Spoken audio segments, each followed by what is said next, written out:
Welcome to Hoops Royalty. I'm King Jimison alongside my man in Cleveland, Karna. And you know what?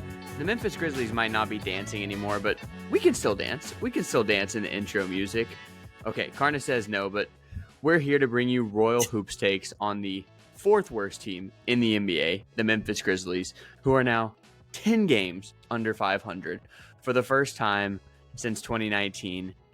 And I got to turn the music off for this next part because I cannot have happy theme music over a discussion of this last week of Memphis Grizzlies basketball, in which the Grizzlies were blown out not once, not twice, but thrice. 3 20-plus point defeats starting on Wednesday against Houston after Dillon Brooks calls out the Grizzlies. They still have no fire. Lose by 20 on the road. Have one of the worst effective field goal percentage performances of the entire NBA season of any team. 37%. That is astronomically bad. Then in a marquee game on Black Friday against the Phoenix Suns without Kevin Durant, I should mention, they still don't show up. Lose by 20 plus. Let Devin Booker drop 40 on their heads. We see one of the worst games of the season for Desmond Bane, and that certainly had to do with the injury he sustained probably at the end of the Houston game. And then you're thinking, okay, if anything can wake up the hibernating Memphis Grizzlies, it's going to be a battle with their rival, the Minnesota Timberwolves. Karna, did that wake up the Memphis Grizzlies? No, it didn't. It didn't. The Grizzlies are reminding me of my teenage years. Hard to wake up. Hard to wake up. And Marcus Smart apparently thought that too, because he lit into the team in one of those last timeouts against the Timberwolves, in which, bearing the lead, the Grizzlies once again lost by 20 plus to fall to 3-13 on the season, way outside of the playoff standings, perhaps digging a hole so deep they can't get out of it. But Marcus Smart's speech was the first time I kind of saw this framed as an effort question and not just an ability question and a poor play. So that was an interesting development, and we'll see if maybe he can inject a little bit of fire before their next game on Wednesday against Utah, which, Karna, you may be there for, because we are both going to be in Memphis this weekend for the St. Jude Marathon weekend. You're getting there a little earlier than I am. How are you feeling ahead of your return to the M? I'm excited to be back in Memphis. I'm excited to be back where there's good food. Not saying there's bad food in Cleveland, but excited to be where there's good food. Look, am I excited to go to the game? Absolutely. I love FedEx Forum. The Rendezvous nachos are amazing. I am not excited. I think the atmosphere is going to be one that is lackluster. I think we've seen a lot of reports from people around the Grizzlies organization commenting on how the FedEx Forum itself has changed in recent years or in recent kind of weeks. So, look, the Grizzlies need a wake-up call.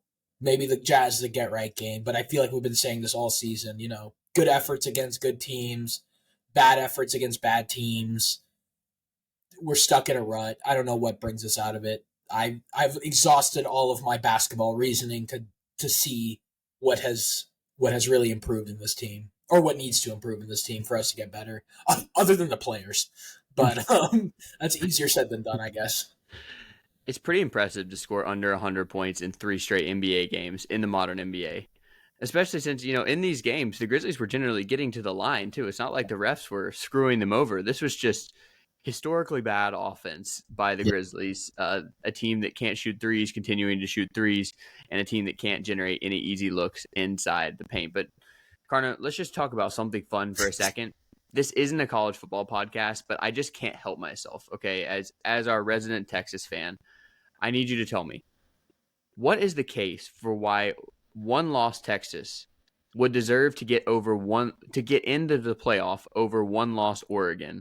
Assuming both of them win their games this weekend. So we have a listener, Sam Stack. I hope you're listening, dude. I really hope you're listening, because here it is. One, we have a common opponent, Texas Tech. We beat Texas Tech by 50 points.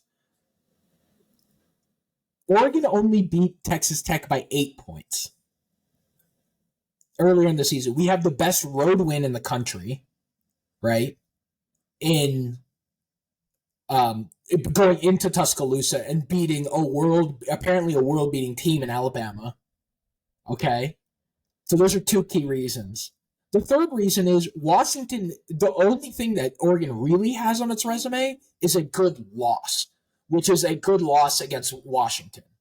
Have they beat very many other good teams? I think Oregon State are a bunch of frauds. They proved that. Utah hasn't been good this year. Not only that, they didn't have their starting quarterback in Cameron Rising. So, look, there's plenty of reasons. We're not a college football podcast. One day me and my brother are thinking about starting a Texas football podcast. When that comes around, we'll dissect this decision. But all that's to say, Texas deserves in over Oregon, especially if they blow out OSU, which I predict will happen, hopefully.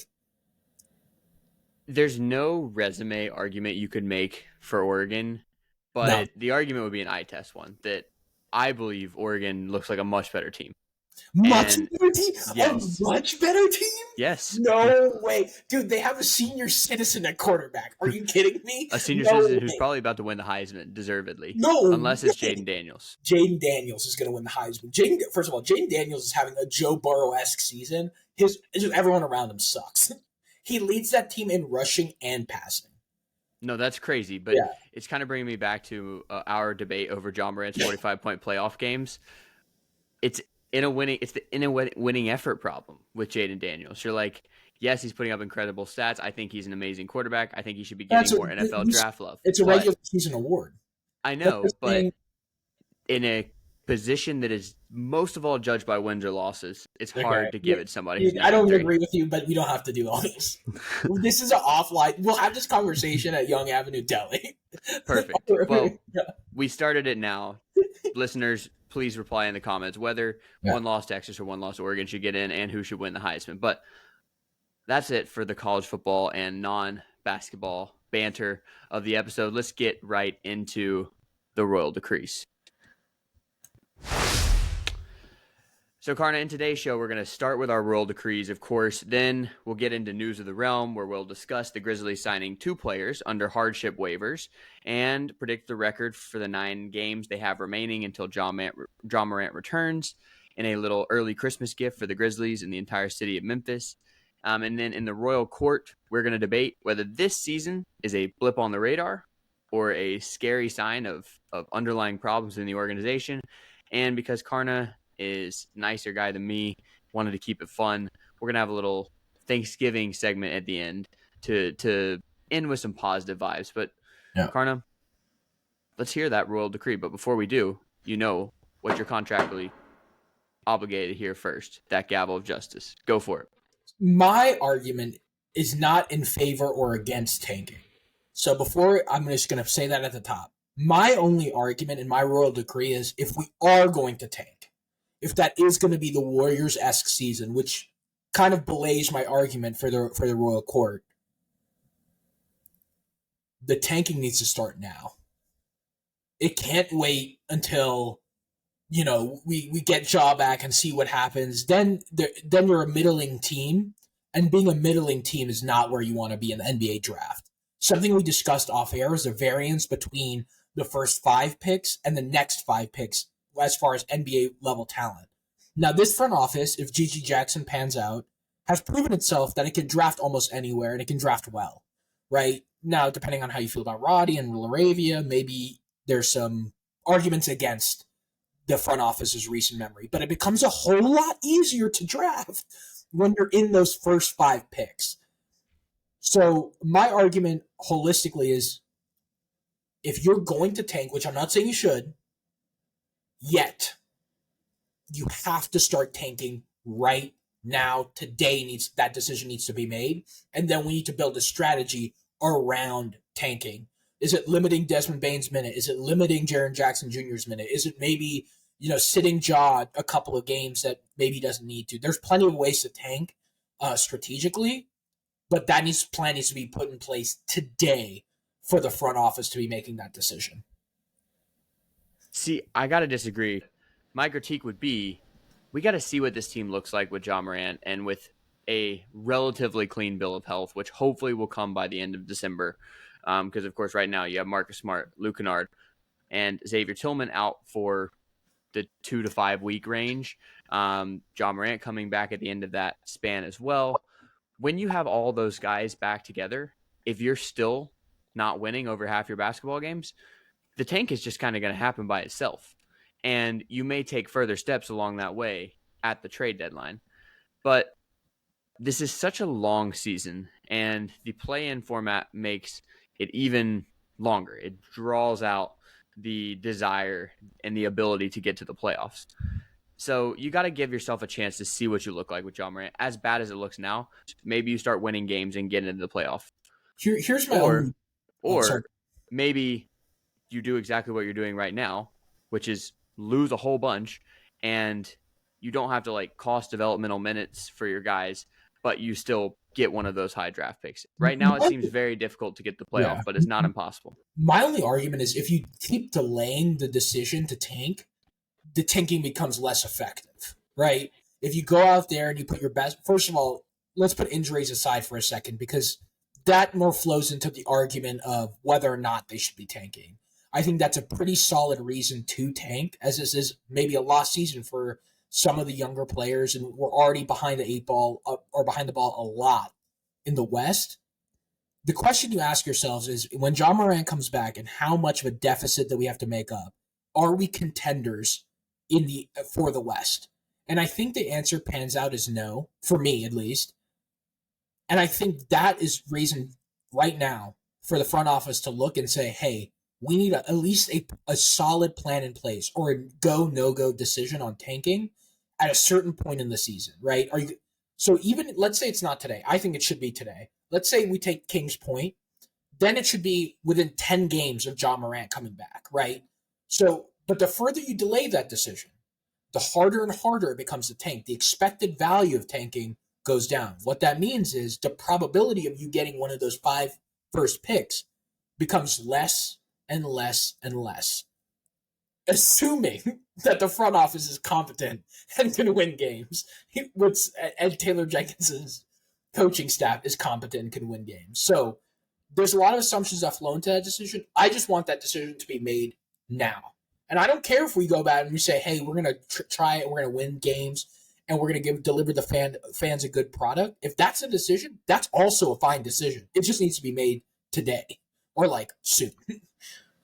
So my confusion is like, what would you do outside of what you're doing right now to tank? Because right now they're 3-13, have the 4th worst record in the league, and it's not a fluke. They have the 4th worst net rating in the league as well by trying. And I guess you could say play the young guys more over guys like Conchar. Like you fully go the see what you have strategy, to use your phrase, with Laravia, Roddy, Zaire, Kinney, etc. But are you going to take Desmond Bane, Jaren Jackson Jr., and once he's healthy, John Morant off the floor, kind of like the Blazers did at the end of the season with Dame Lillard? Or are you just saying you're kind of not putting the best possible roster around your 3 main guys, but otherwise kind of letting them do their thing? Both. It's a combination of all of those things, right? It needs to be limiting John Morant, Desmond Bane, and Jaren Jackson Jr.'s minutes as much as you possibly can. It's playing the young guys that you know. Probably you'll see a lot more Jacob Gilyard moments, probably. You'll see a lot more Jake Laravia in the lineup when he's not injured.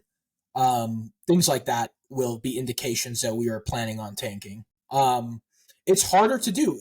This is my point, though. It's like, it's harder to do when you have 3 guys that can just show up. It's not going to be like the Spurs or the Rockets tank where they're just throwing guys out there who have no business being on an NBA floor. That's just not possible, because we have guys that deserve to be on NBA floors and in fact are all NBA level talents. Well, maybe not Jaren anymore. I don't know.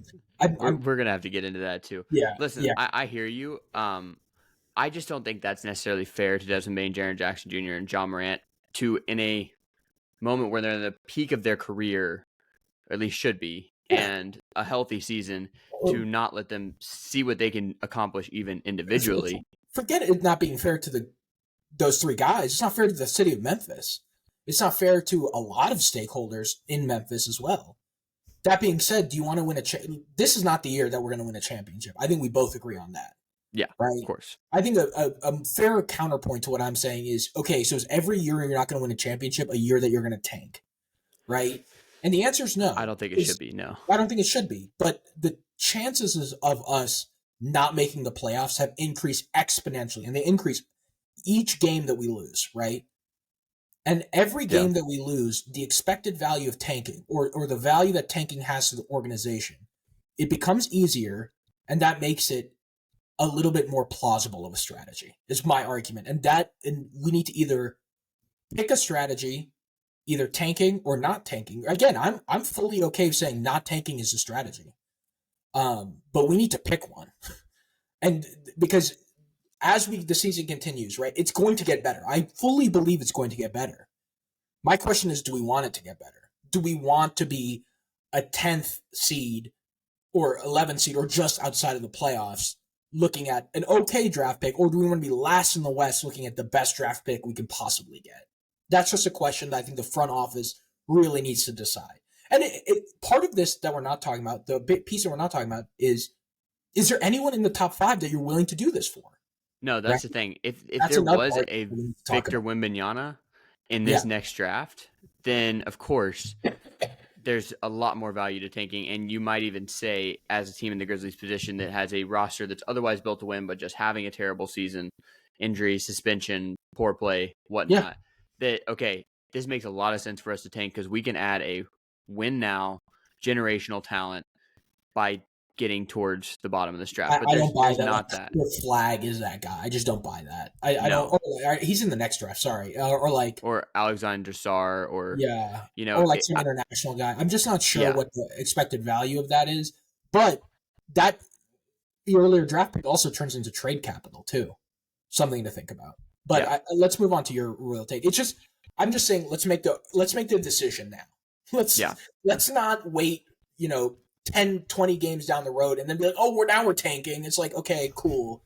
Now your tanking strategy becomes a whole lot more difficult, and the payoff of tanking becomes a whole lot less plausible or there.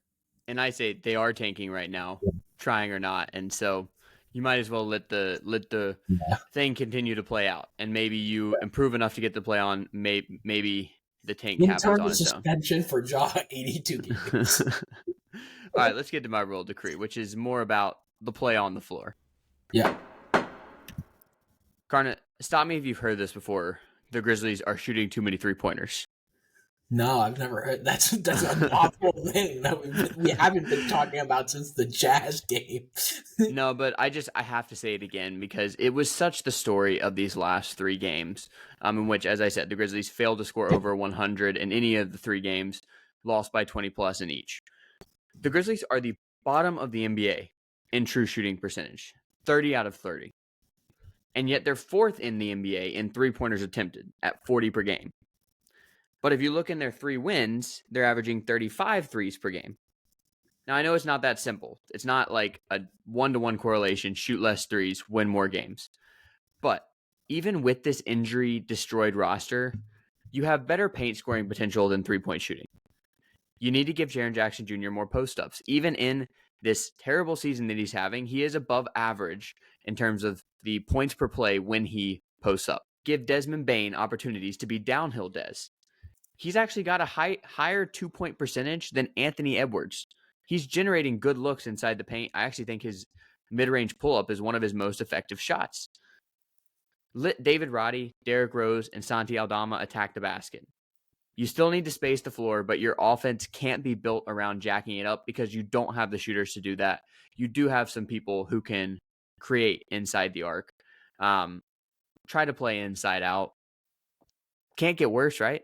So you might as well try to play to your strengths. And one person in particular, Jaren Jackson Jr., has had a terrible stretch. In his last 7 games, he's shooting 30% from the floor.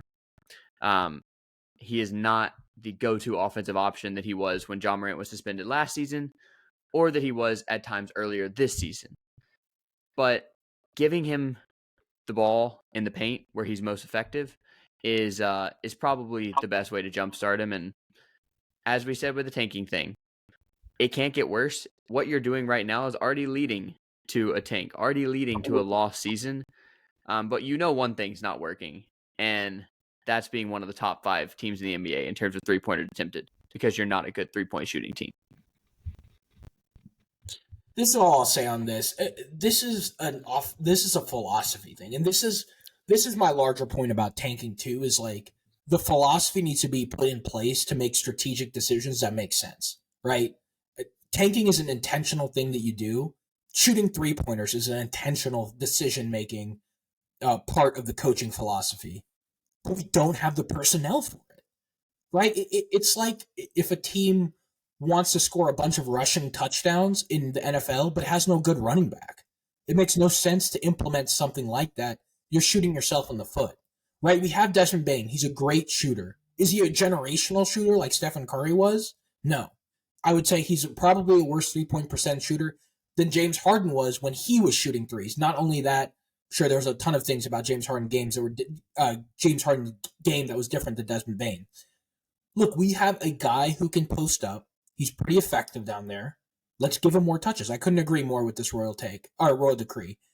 It comes down to our player personnel, right?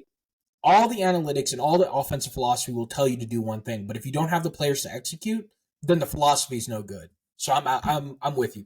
I think I stamped that royal decree.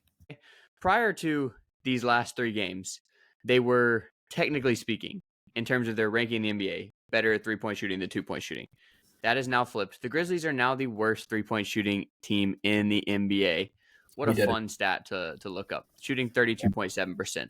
And now, to an extent, just variance is going to bring that number up, you would expect. But when you're the worst 3-point shooting team in the NBA, you shouldn't be shooting the 4th most threes. I think that's a pretty simple argument. But let's think about the eye test for a second, right? Like, you're having David Roddy shoot a bunch of 3-pointers. Like he's not an NBA level 3-point shooter. Shooting 25%, exactly. Yeah, he's just not that guy. Why are we expecting him to suddenly become that guy?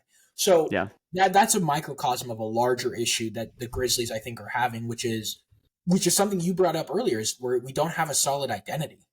And I think part of the reason that we're shooting poorly within the arc is because of what we're doing outside of the arc.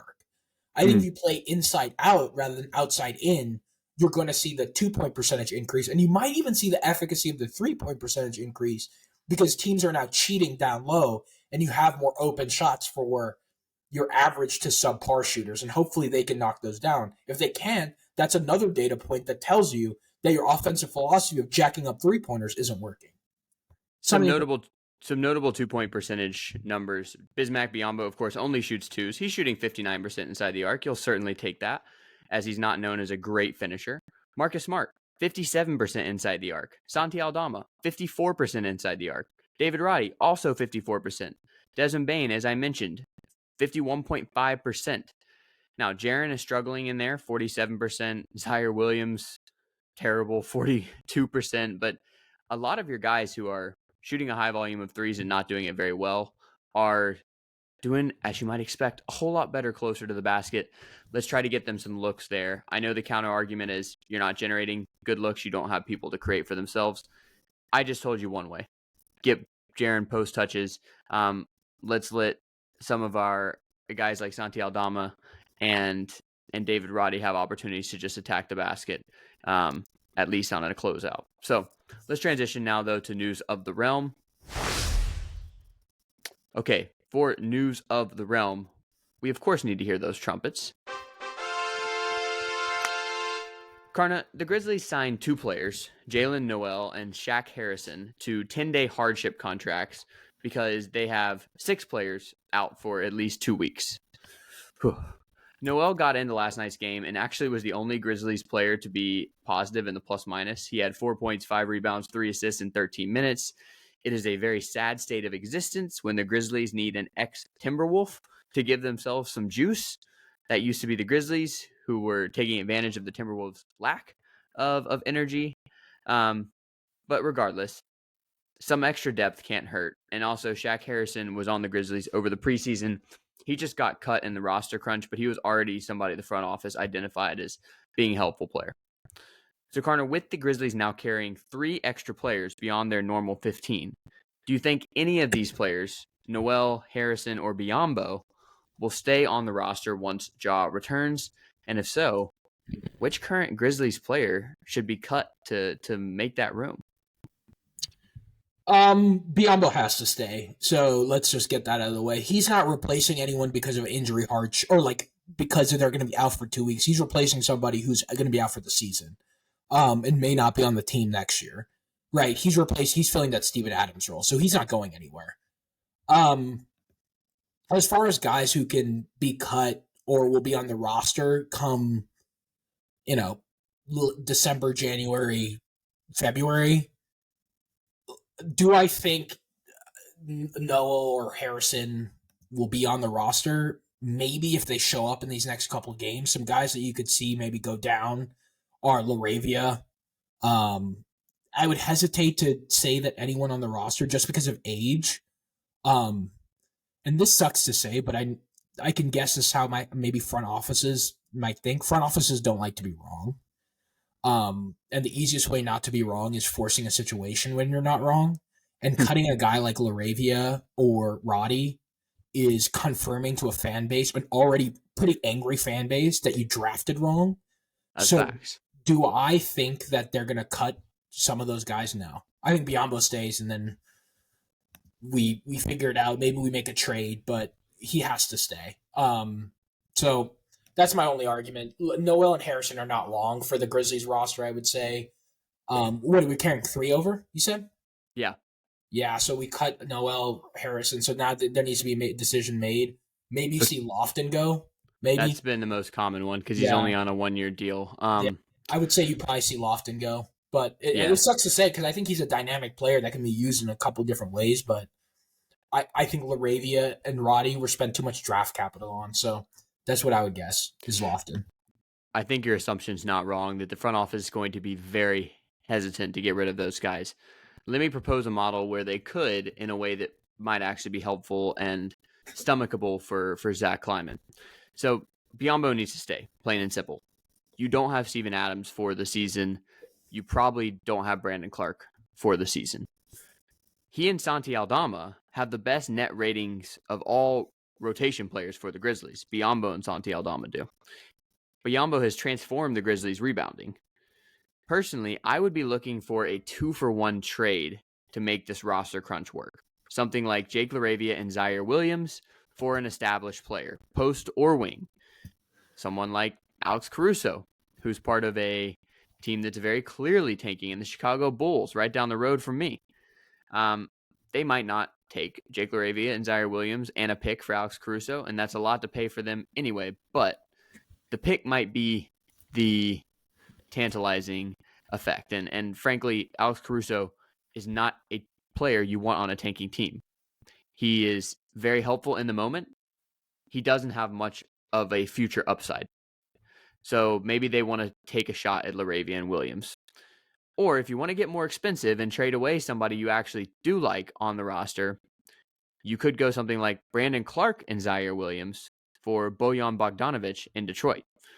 The math works out on this. And again, Detroit may not care about Zaire Williams. They probably like Brandon Clark, but they're already absolutely saturated with posts. Maybe they think he can be the most dynamic fit alongside one of their centers. So that's what I would try to do. And if that doesn't work, I think that I would be more willing to cut a player like Laravia than I would be to cut a player like Lofton, because it's not just a what have you done for me lately, it's what have you done for me at all. And Jake LaRavia has done nothing, and Kenny Lofton at least has shown that he's a G League monster with some juice to provide on an NBA floor as well. But Karna, it's getting desperate here. The Grizzlies have 9 games before Ja returns. I'm going to read them to you here in a moment. I just want you to predict their record in the last part of our News of the Realm segment, okay? Okay. Here are the 9 remaining games. Wednesday, home versus Utah, where you will hopefully be in attendance. Then Friday at Dallas. Saturday at Phoenix. There's going to be another game in there somewhere, December 6th and 8th. They're going to have a another losers bracket team inserted into the schedule. But then after those two play-in games, you have Monday, December 11th versus Dallas, Wednesday, December 13th at Houston, Friday, December 15th, home versus Houston, then Monday, December 18th at OKC before Ja is finally able to return, by all indications, on Tuesday, December 19th against the Pelicans. So we don't know two of these games that will be played presumably on December 6th and 8th, one at home, one on the road. But of those 9 games, how many do you think turn in to Grizzlies wins? So it depends on how much you believe I'm a good luck charm for the Grizzlies. I'm just kidding. Look, I think we beat the Jazz. We finally overcome that hurdle. That'll be big, right? Beating the Jazz. Mm-hmm. Everyone feel good Oh, yeah. about that. That's where we are in the season. Yeah. Celebrating the win against the Jazz. Look, if we beat the Jazz, that'll be good. It's an easy win. Sorry, let me not say that. It should be an easy win against a team that is actively not trying to win. Another case that maybe taking is harder than it looks. So that's one. I think we win that game. My only flex is, so my prediction is we go 2-7 or 3-6. The big dependency on that is the extra win that I have is, do we go back to back against the Rockets? Right, those are winnable games. Even though we dropped to them by 20, it was competitive in certain moments. They're not a team that's hard to necessarily shut down. Well, it felt like that in our last game, but mostly that was because of a whole lot of different things. But those are winnable games, and I want us to win those 3 games. If we win those 3 games and go 3-6, I'll be happy. The dependency is, does the Memphis Grizzlies show up against the Rockets? I don't know, especially at home. That I guarantee you it's going to be a well-attended game, at least more attended than the last couple of games, because Dylan Brooks is returning to Memphis. Do you defend I home believe court? that's a Friday as well, yeah.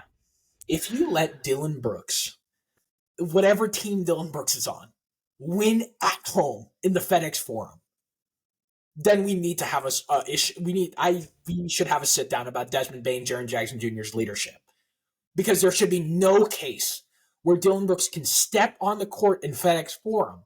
First of all, every time he touches the ball, he should be booed after what he said about the team. Not necessarily about his contribution to Memphis, but what he said about the team.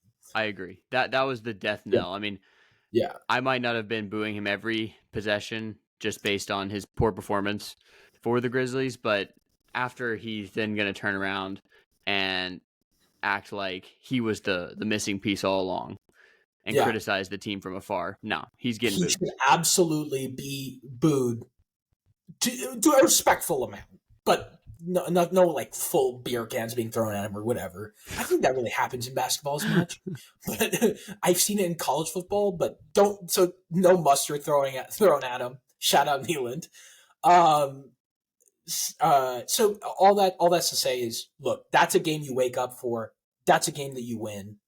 I'm gonna take that as my second win, and then you go to Houston and beat Dylan Brooks at home too, and we take a 3-1 record against, or 2-1 record against the Rockets. So that's my 3 wins, 3-6. Give me your prediction. The road game at Houston is first, then home against Houston. So if you lose that road game in Houston and then you come home and lose again, Dylan Brooks beat you twice, and the second time on your home floor, just blow it up. That's the decision, bro. If we lose that, that's the taking decision. Now we just think that we're taking the whole time. That's what we say. I would love to know who they're playing on December 6th and 8th. We know that they won't be teams in the in-season tournament, so that's helpful. They're probably going to be at least semi-bad teams as well. But the thing I wrote down was 2-7 as well. So you get one against the Rockets, and I really think they're going to beat the Jazz on Wednesday, because if Marcus Smart can do nothing else, at least he knows how to yell at a team and knows how to be the driving force, the galvanizing force behind a team. I think his little spat, his little yelling session in the huddle will have an immediate impact on Wednesday, and we're going to see a team determined not to lose 3 to Utah. I mean, that would just be embarrassing on so many levels. So yeah, I'm going with 2-7.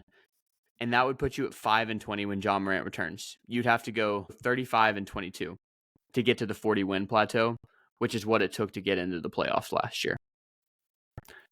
That seems impossible given what we've seen from the Grizzlies this season. John Morant is going to have the biggest impact on winning he's ever had, and guys around him are going to have to get healthy and play the best they have all season. Wait, So, real quick, King. I've heard that statistic. That's by the way, for all those percentage people out there, that's a 60+% win percentage over the next 57 games. My question is was that the play to get into the play-in?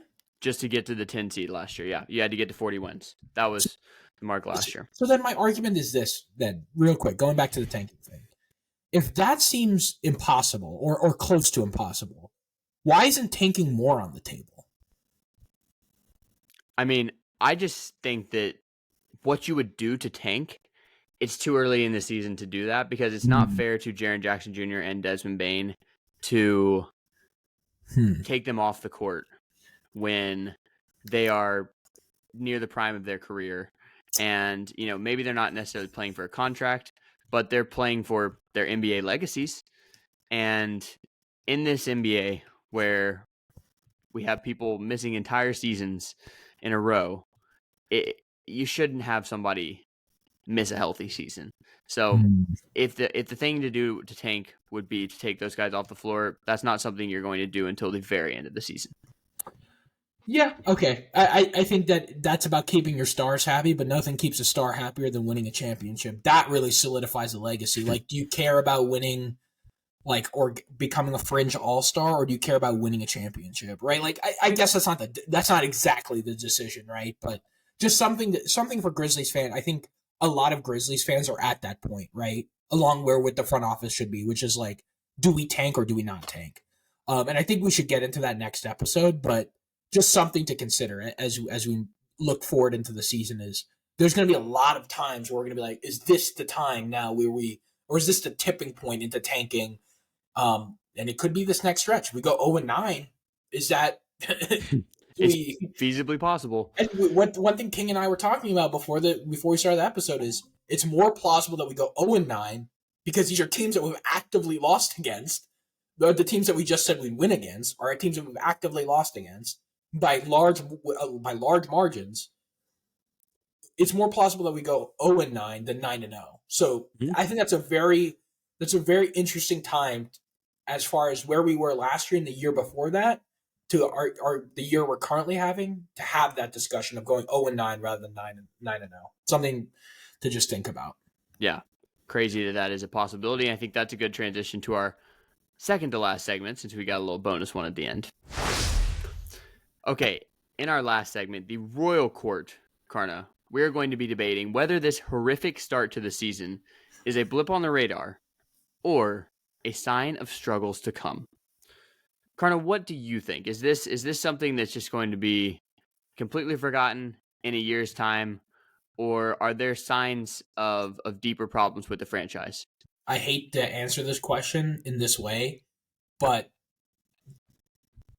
I think this reveals one thing that is systemic in the organization, and that means signs of things to come, which is the front office has done a bad job evaluating talent. And that means internally and really externally, right? But by who we're drafting in the last couple of years, David Roddy and Jake LaRavia are not draftable talents. We've come to realize that. I think it has been a black mark on the organization for their evaluation of Jacob Gilyard coming into the mix so late. So I think there's a lot of things that the front office has done where it has to look itself in the mirror and say, we were successful with John Morant. We were successful with Jaren Jackson Jr. and Desmond Bane was maybe an all-time find. What have you done for me lately? What have we done lately that has improved this team? And I think the answer is very little. So I think that how it reflects how the how the recent performance or this season has played out could be a sign of things to come from a front office perspective. From a talent perspective that we currently have, it's a blip in the radar, right? Like John Morant, 25 games out. From a talent perspective, we have all the pieces, maybe missing one or two pieces. but we lost those pieces largely due to injury, which the front office can't control. But put all that aside, from a talent perspective, we have most of the pieces that we need to win a championship and make competitive runs for years to come. And that's also a credit to the front office. But I think it's a blip on the radar for our talent.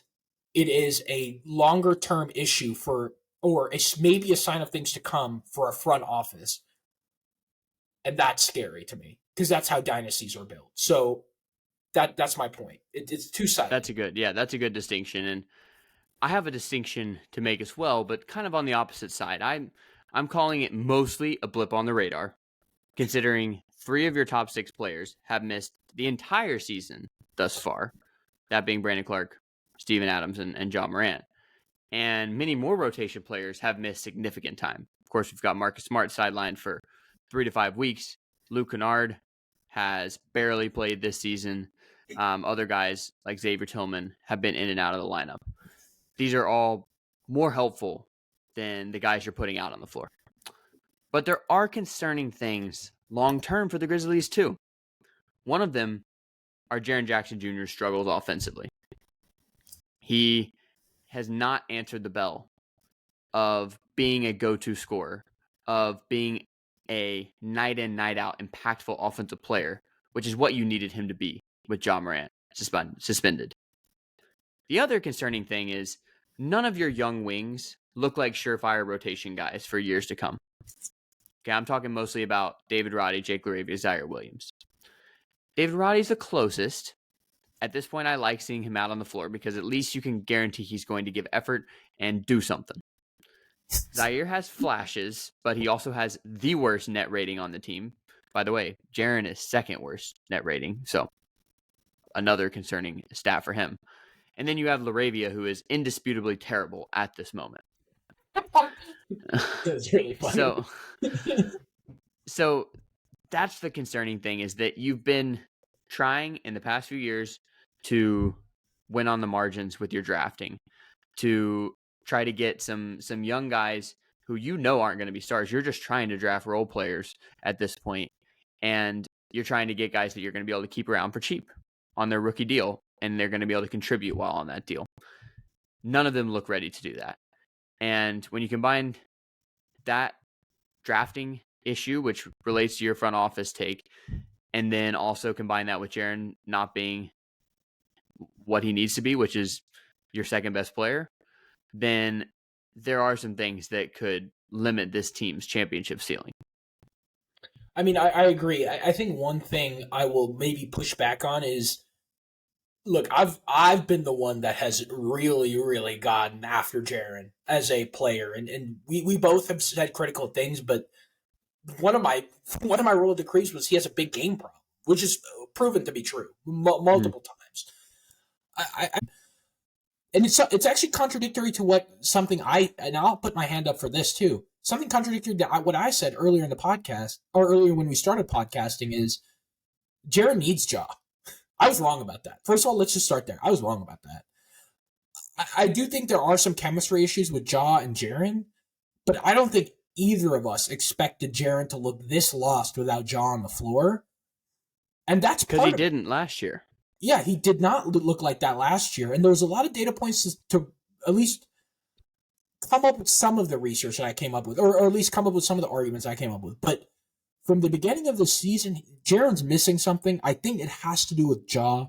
I think it's it is scary how bad he looks sometimes, how lost he looks on the floor.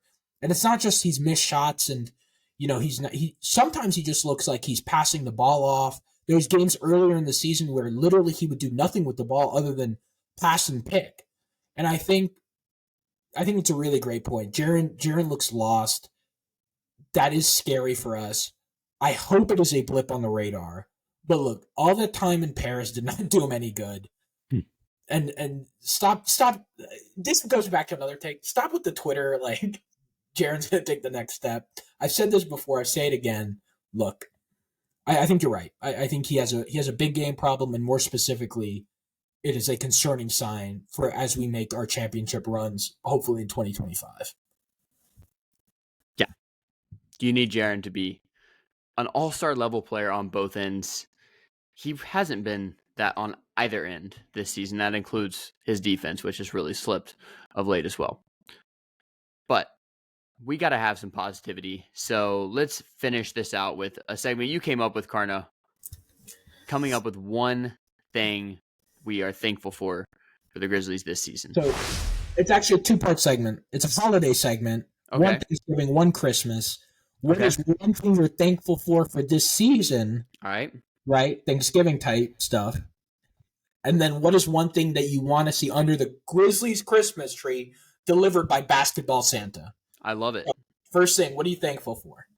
I am thankful for Desmond Bane's continued growth and the fact that this 6'5" guy with short arms continues to defy every expectation for him and become not just a spot-up shooter, but an offensive hub to become a creator for himself and others. And I really talked about it last episode, so don't want to fully rehash all that now, but suffice to say, Desmond Bane as a pick-and-roll ball handler, Desmond Bane taking dribble handoffs, Desmond Bane attacking the basket, is working in ways you never would have thought possible a couple years ago. Now, one thing is not working as well, that's dropped off of late, is Desmond Bane in isolation. Let's not do that anymore. He needs a little help to get open, but he is capable of creating his own shot and creating for others. They drafted him to be a stand in the corner and make 40% of your threes, guys. He has become so much more than that, and that is the biggest upside the Grizzlies' future has, is that the guy they took number 30 overall might just be a consistent all-star. He's a top 10 third best player in the league. I like that rating. Okay. Yeah, which is incredible for someone who's drafted 30th. You know, there are these super teams.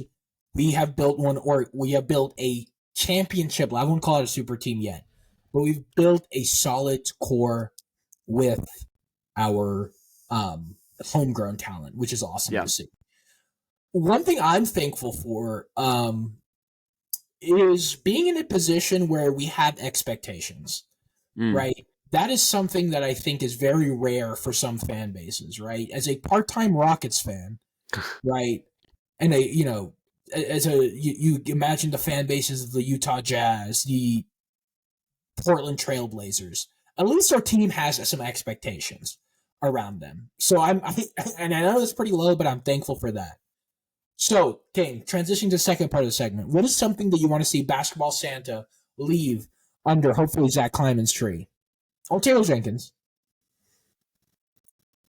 I'll go back to something I said earlier in the episode. I would love to see them execute a successful 2-for-1 trade to get a veteran on this roster, somebody who's ready to play now, because I don't want to give up all the young guys, and so the guy I would be most willing to keep is David Roddy, but you pair Zaire Williams and Jake LaRavia together, go get a player like Alex Caruso, or even somebody a little worse than that. It would be awesome.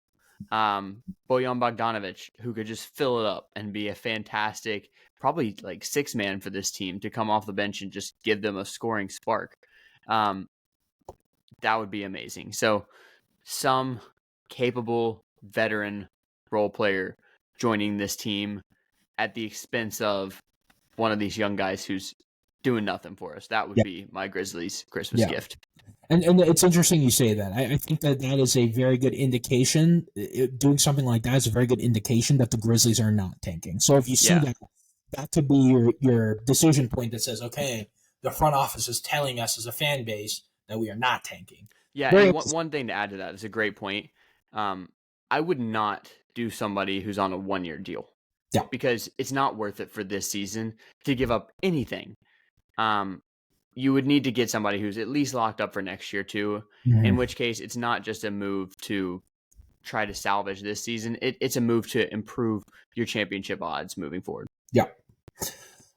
One thing I would like to see under the Christmas tree this year for the Memphis Grizzlies is, and this is kind of contradicting your point, but it's an either or thing. Zaire Williams just improving. It'd be amazing. We were so hyped on the guy. I see like Grizzlies. It's been a tough year for him. the effort was there in the preseason. I think the effort's still there. I think he wants to be good. And I think he's answered a lot of those questions. It just hasn't worked out for him on the floor just yet.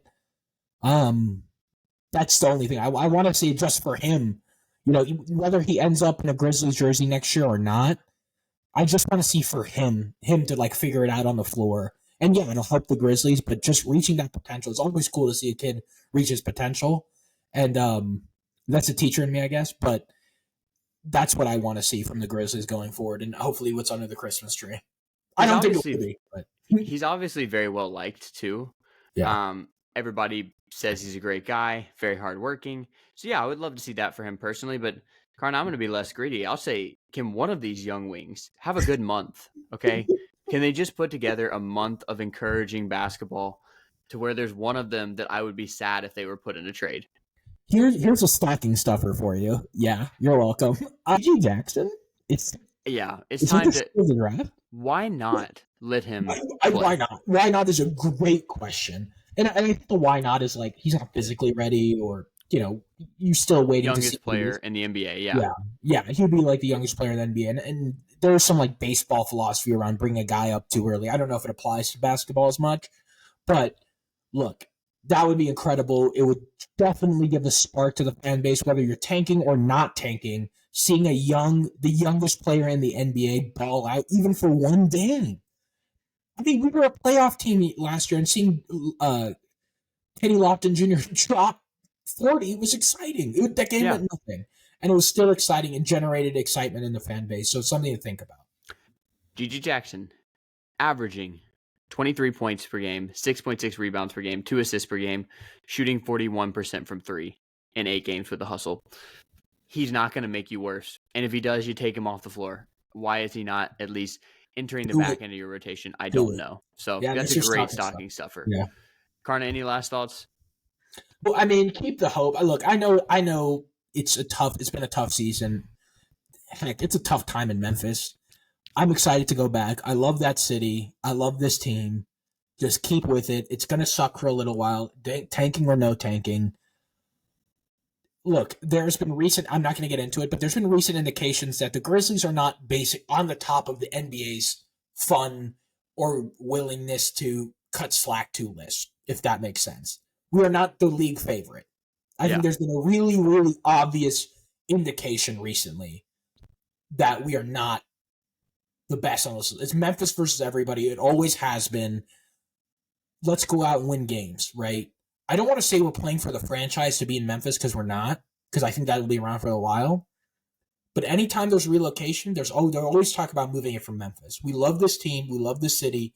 Keep watching. Keep listening. Do whatever you need to on Spotify, YouTube, but keep watching the games. Keep engaged with the team, because you don't want to be labeled a fair weather fan. You definitely don't want to be labeled that. No. And that championship's coming. That parade down Beale's coming. I guarantee it. It may be eyeball gouging inducing to have to watch your team get cooked by the Timberwolves and get cooked by Dylan Brooks in a week.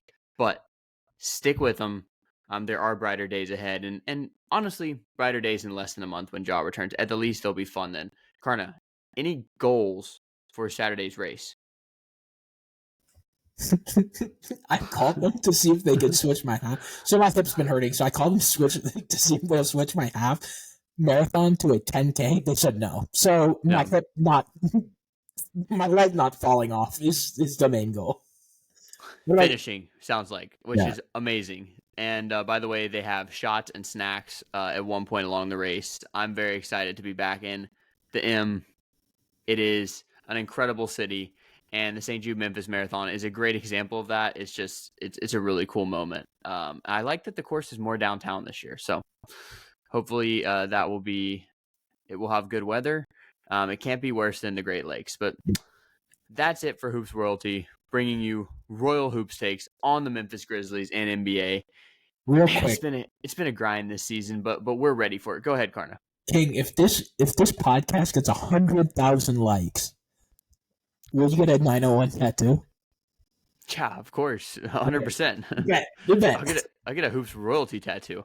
Oh yeah, hell yeah. Okay, but we're ready for the grind. After all, this is a podcast about Grind City. But please like and subscribe on YouTube. Karna just set the stakes for that one. 5-star reviews and nice comments wherever you listen to this podcast.